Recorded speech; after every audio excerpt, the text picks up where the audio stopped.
Hello, friends. Welcome back again on the Consistency in Silence YouTube channel. So, in the previous class, we have completed our first part of the denudation, that is weathering.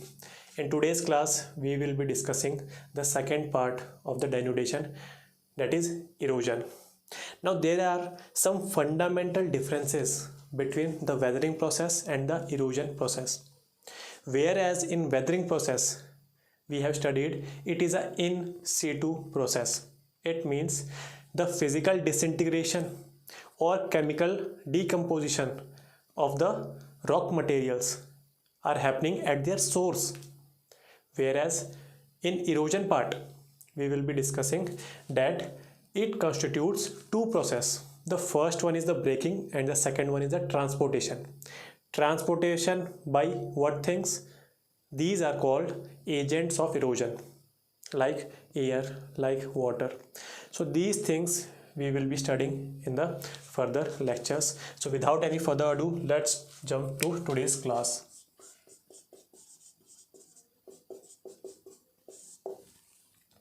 The definition I have told you.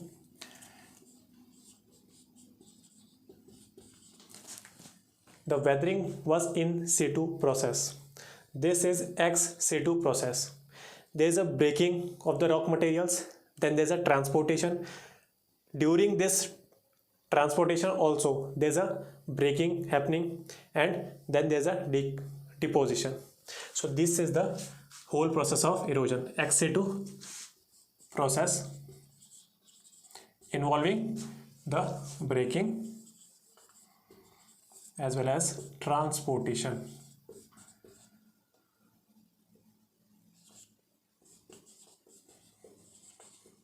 In the weathering part, we have covered that the movement of the rock materials or the debris is only under the influence of gravity. It means the natural causes.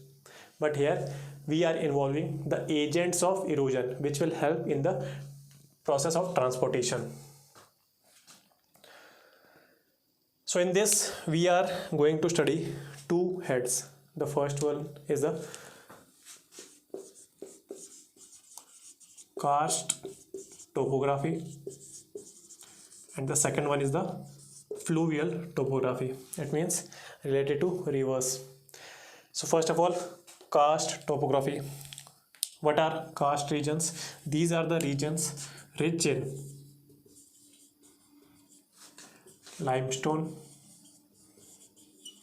or dolomite.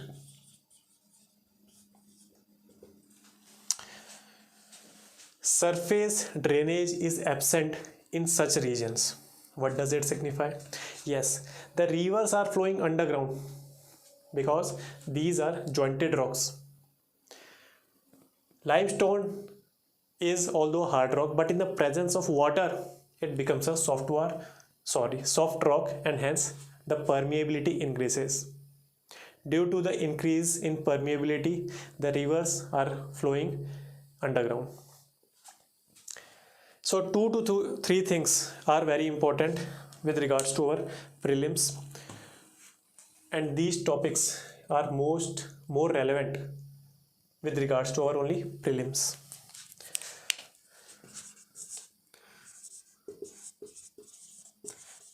There are some kinds of holes that will be developed in such kind of regions due to the availability of water.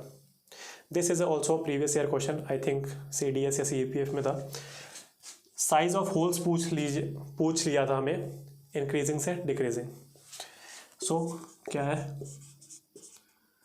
Sink और swallow holes are the smallest. Then we have dolines, then we have Wala, and then last one we have Polje. So this is the increasing size of the holes. The second terminology is the stalactites and stalagmites, and then we have the formation of whole limestone pillar if we combine these upper two. What are these portions? और last one भी है और वो भी इसी से मिलता जुलता है, केव्स. सो मान लीजिए there is a formation of cave. मान लिया this is a cave, this is the roof of the cave. Now as I have told you, the water is flowing underground. It means some part of the water will get deposited on the roof of this cave. Now this water combined with the limestone, now it will drop down. So as it will drop down over the period of time, there is a formation of limestone here, and now there is a water dropping on the ground. So here the water will drop, forming yet another structure इसी के नीचे. So such structures अब आपको समझ में आ गया होगा, आपने मूवीज में बहुत देखे होंगे.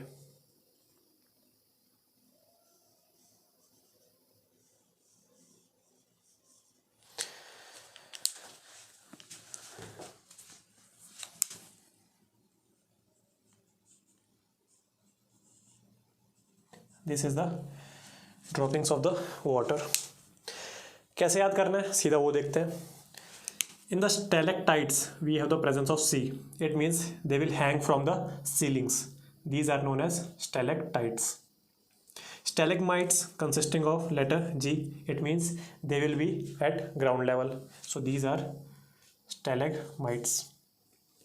Some of the properties that you can see of these things, क्योंकि यूपीएससी में प्रीलिम्स में ऐसा क्वेश्चन बन सकता है. स्टेलेक्टाइट्स, इसकी बात कर रहा हूँ. Stalactites are slender in shape. सो ये सही है नहीं, ऑफकोर्सली गलत है. यहाँ देखिए, कॉमन सेंस लगाइए. These stalactites are hanging from the roof. It means they will be slender, पतले होंगे. They will be long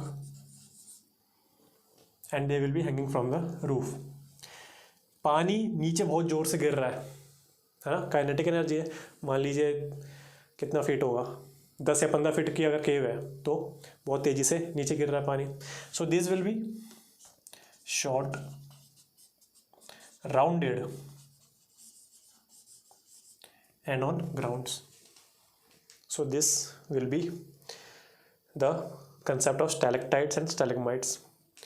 Whenever the water is able to meet the both ends of stalactites and stalagmites, then it will create a limestone pillar.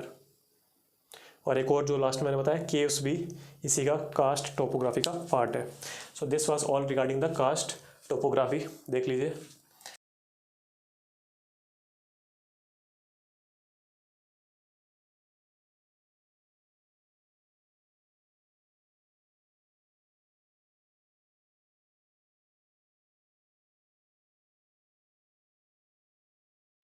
Now we will be covering fluvial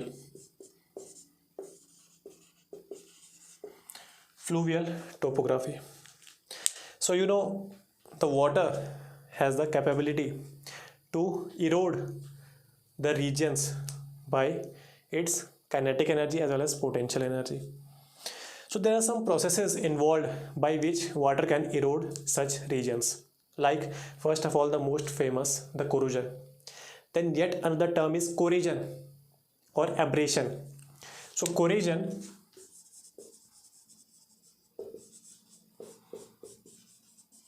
or abrasion, it means somehow there are some rock materials and they are drifted along the river bed, hence they will erode the river bed. So this process is known as abrasion or corrosion. Then we have process of attrition. In this we have the two things, the rock boulders as well as the river bed. In attrition, if this is a flow of the water, there are some small pebbles and rocks which are flowing along the river water. These will collide with each other and they will disintegrate into smaller rocks, hence the process attrition. And the last one is most common, hydraulic action. जो भी जैसे मान लीजिए बहाव आ रहा है पानी का, यहाँ बोल्डर पड़ा है, इसको मार दिया, थोड़ा सा तोड़ दिया. So this is hydraulic action. So via these process, the fluvial topography has been formed. If we look closely at the course of the river, we have divided the river course into 3 life concepts. जैसे हमारी as के साथ हम बूढ़े होते हैं, वैसे ही हमने 3 भागों में रिवर कोर्सेज को डिवाइड कर दिया. The first is the young stage, the second is the mature stage, and the third one is the older या old stage. In today's class, we will be covering the young stage as well as the mature stage. There are some of the topographies that are included in the young stage and the mature stage. तो वही अभी हम समझने की कोशिश करेंगे. Prelims से बहुत इंपॉर्टेंट चीज़ें हैं ये. आपको आइडिया समझा देता हूँ पहले.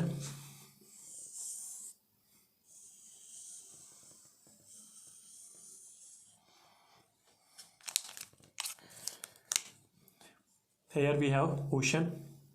Here is the origin of water.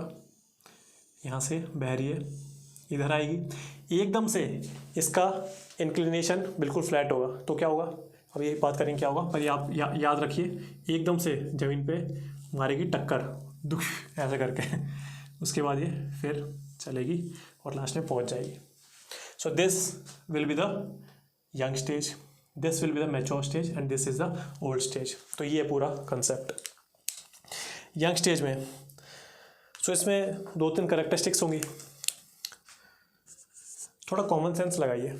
If you are seeing और watching a river that has been originated on the Himalayas, तो लेस इंटीग्रेटेड हो गया, मोर इंटीग्रेटेड, अच्छी खासी होगी क्वांटिटी में. Less integrated, somewhat streams kind of flowing, so less integrated.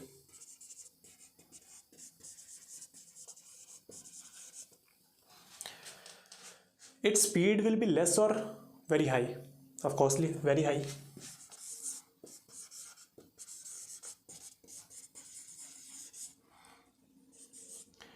If speed is high, its kinetic energy is high. So high Ke, as well as it is flowing from height. So potential energy is high. So these are some of the characteristics of the young stage. तो इससे बनाएगी क्या क्या, देखिए. By the process of abrasion और corrosion, these large boulders of the rock will get drifted away on the river beds, but due to the eddy currents in the river, these rock boulders will acquire the motion of a drill. तो ऐसे से करके, अगर ये rock boulder है, तो ऐसे से करके ये ड्रिलिंग होगी. कहाँ, रिवर बेड में ही.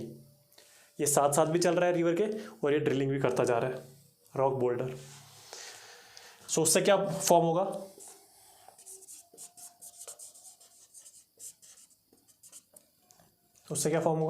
We shaped valleys.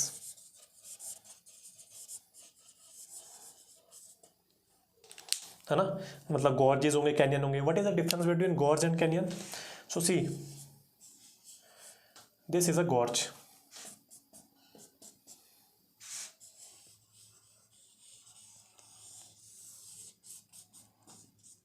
This is a canyon.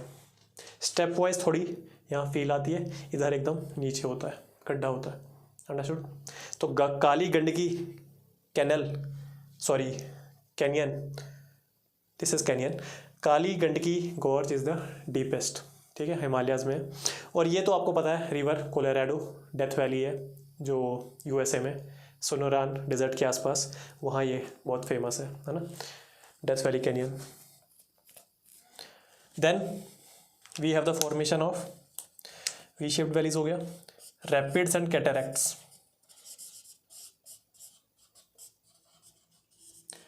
As the name suggest, rapid, इसका मतलब speed of the water is immensely increased for a particular spontaneous amount of time. तो कैसे होगा ये, देखिए हमने देखा नहीं, यह सब हमने देखा हुआ है. अगर आप देखोगे कभी भी जाओगे तो देखो रिवर चल रही है आराम से, ये रिवर बेड है, एकदम से थोड़ा सा ऐसा, एकदम से ऐसा आएगा.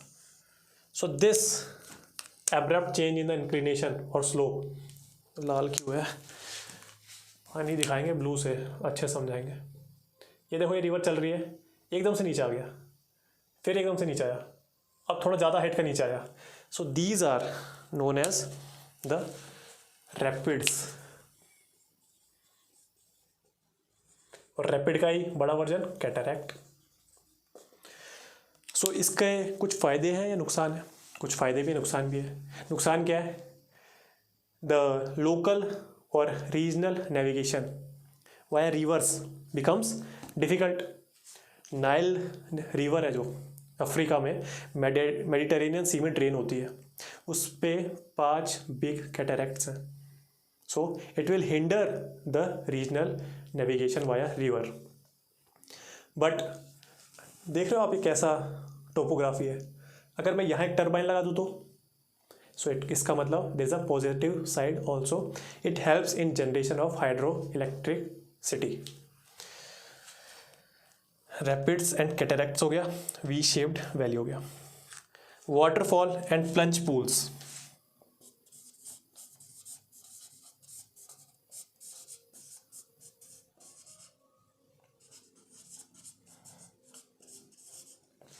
ये तो आपको पता ही यार, पूल्स है, POOLS।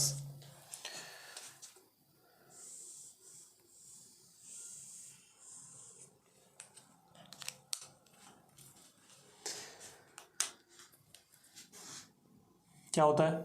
यहाँ आता है, इधर से पानी गिरता है।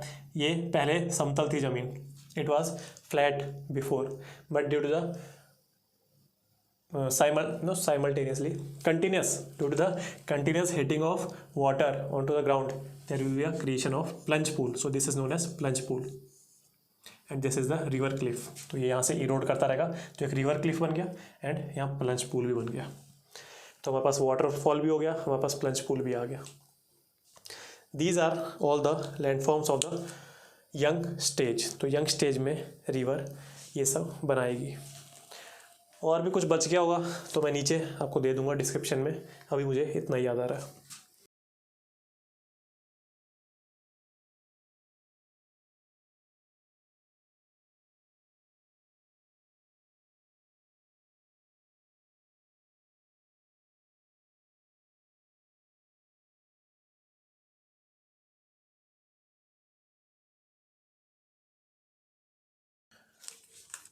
द मैच्योर स्टेज,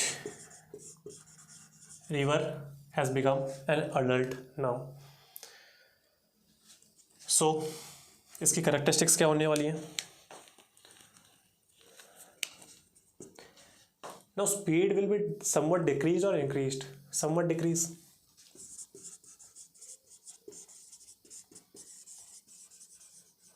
अच्छा एक और चीज़ लिख लेना, यंग स्टेज में रिवर कैप्चर, ठीक है, and that too with headward capture. तो ये क्या होता है हम रिवर कैप्चर में पढ़ लेंगे, तो रिवर कैप्चर लिख लेता हूँ। समवट डिक्रीज क्या? Speed. So now the river will start depositing at the young stage. River is only eroding and it is taking all the rock materials by itself, hence there is a process of erosion and not deposition. अच्छा उसमें young stage में एक और characteristics में लिख लेना, carrying capacity of river is high. Speed high है तो it can carry big boulders. So traction load वो ले जा सकती है। What is traction load? बड़े बड़े बोल्डर्स हैं, it will drift on the river bed. So the kinetic energy of the flow is such that it will carry the traction load with it. तो उससे क्या होगा? पॉट होल ड्रिलिंग जो मैंने बताई ऐसे ऐसे करके, एंड पॉट होल ड्रिलिंग से क्या होगा? The formation of V shaped valleys, example gorges and canyons. तो ऐसा आप कनेक्ट कर लेना। कैरिंग कैपेसिटी थोड़ी सी इसमें डिक्रीज हो जाएगी, why? Because speed has been decreased. So there will be mostly erosion but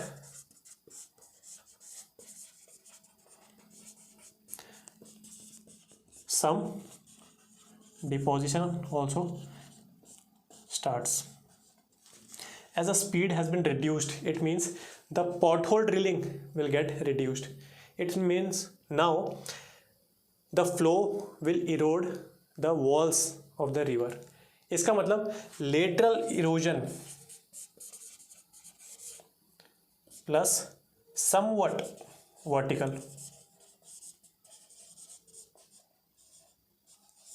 so vertical erosion young stage में तो पूरी अपनी चरम सीमा पे था, इसमें बहुत ज़्यादा डिक्रीज हो जाएगा and lateral erosion will start. तो इसके लैंडफॉर्म्स क्या बन जाएंगे, बताइए इसके लैंडफॉर्म्स क्या बनने चाहिए। थोड़ा सा डिक्रीज हो गया है तो U shaped valleys now.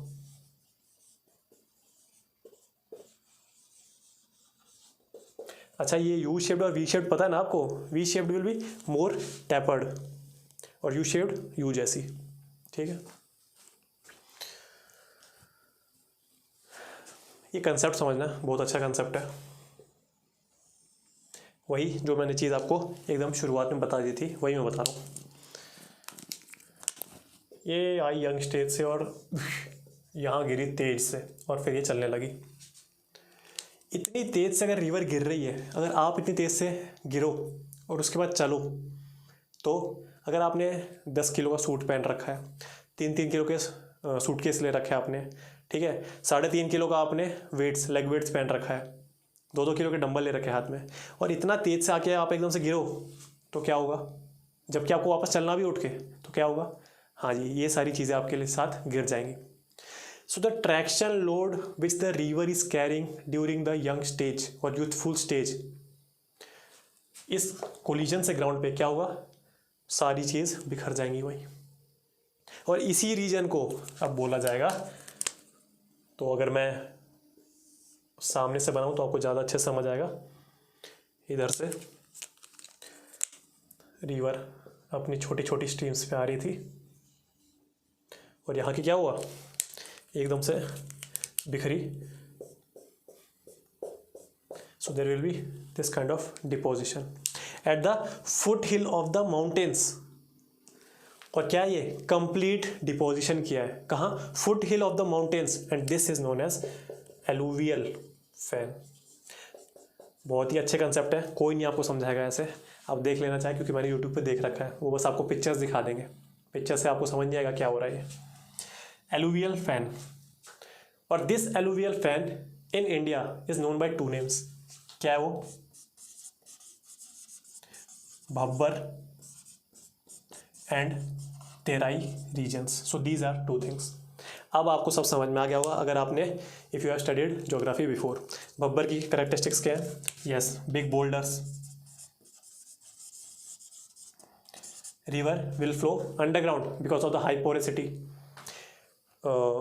non-productive areas because we can't do agriculture here, ill-drained soil, why, because of the re-emergence of the river, marshy soils,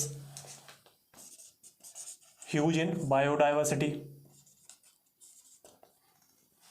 and very rich in agriculture. How?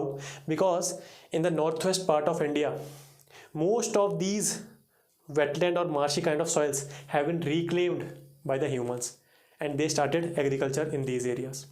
So now the terai regions are present in only a few parts of the North India and that too in the portions of the national parks. तो थोड़ा सा देख लेते हैं इसमें और क्या बताना था आपको। एक तो यू शेप्ड वैलीज हो गया हमारे पास, एक हमारे पास एलुवियल फैंस हो गया जिसमें अभी हम एक्सप्लेन करेंगे, और एक आपके पास मिएंडर हो गया, it is a sinus bend in the river course. आपको पता है सबको क्या होता है मिएंडर,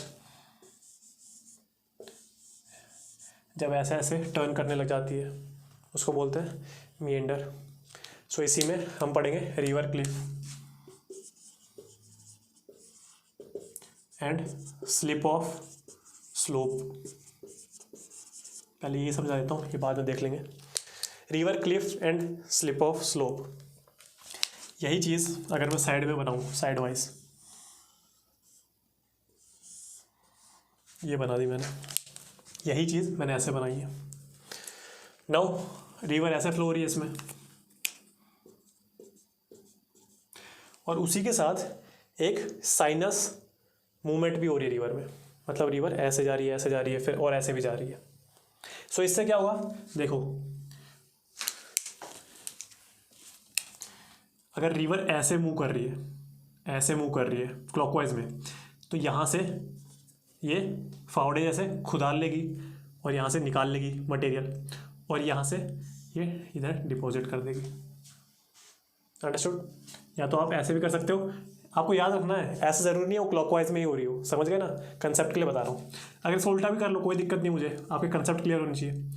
यहाँ से आ रही है रिवर और यहाँ से खरोच दिया पूरा बुलडोजर जैसा, और यहाँ जब आई तो इसको फेंक दिया। So this is known as slip off slope. So deposition is happening at the slip off slope and there is a erosion happening at the river cliff. सो यही था पूरा हमारा कंसेप्ट। चलो बाकी देखते हैं, अब इतना याद आ रहा है मुझे। अब थोड़ा ये तेराई रीजन के बारे में देख लेते हैं, कहाँ कहाँ प्रेजेंट है हमारे।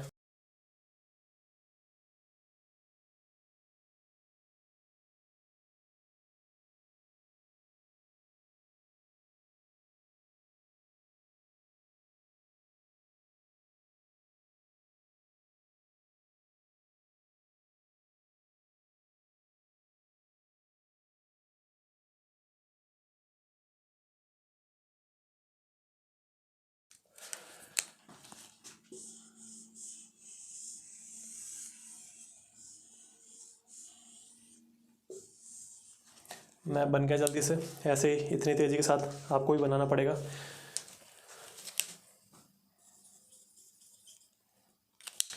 So most of the Terai land has been reclaimed. और ये तेराई रीजन है का south Nepal and north India, UP के साइड, तो वो पूरी बेल्ट हमारा तेराई रीजन था। तो अब कहाँ कहाँ बच गया हमारे पास, जिम कॉर्बेट हमारा नेशनल पार्क है, वहाँ है हमारे पास। दुधुआ नेशनल पार्क है, ये कहाँ है, उत्तराखंड।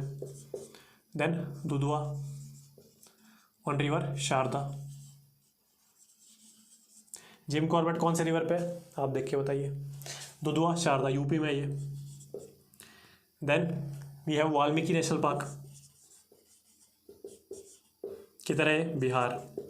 रिवर गंडक, तो गंडक रिवर पे है हमारे पास Valmiki national park. Then in the West Bengal we have Jaldapara and Buxa. तो ये दोनों नेशनल पार्क है जहाँ हमारे को तेराई रीजन मिलता है। एंड असम में we have to the famous Kaziranga. कौन सी रिवर पे आप बताएंगे, बहुत आसान है, बहुत बड़ी रिवर है नॉर्थ ईस्ट की। एंड द मानस, ये कौन सी रिवर पे, मानस रिवर ही है, तो उसी पे है ये। So in these regions Terai region has been left. कुछ अगर नॉर्थ ईस्ट की बायोडाइवर्सिटी की बात करूं जो उधर ही पाए जाते हैं, like red panda north east में ही ज़्यादातर पाया जाता है, ठीक है। प्रीलिम्स में आपको क्वेश्चन दे देंगे कि red panda is native to Western Ghats, गलत हो जाएगा, बिल्कुल गलत है। Hoolock gibbon the only ape found in India, Nokrek biosphere reserve Meghalaya में, वो भी कहाँ मिलता है, नॉर्थ ईस्ट में। पिग्मी हॉग नॉर्थ ईस्ट की है। गोल्डन लंगूर नॉर्थ ईस्ट का है। सो ये सारी चीज़ें बस नॉर्थ ईस्ट में मिलती हैं, उसी के आजू बाजू मिलती हैं। आपको दे देंगे ईस्टर्न घाट का है, वेस्टर्न घाट का है, तो दिक्कत हो जाएगी। अंडरस्टूड? मैंने क्या बताया, गोल्डन लंगूर, हुलॉक गिब्बन, इंडियन बस्टर्ड बोल दिया तो ज़्यादातर कहाँ, यहाँ मिलेगा ज़्यादातर। पिग्मी हॉग, रेड पांडा, तो ये सारी चीज़ें कहाँ है हमारे पास। एंड वन हॉर्न राइनो बहुत ही इंपॉर्टेंट है भाई।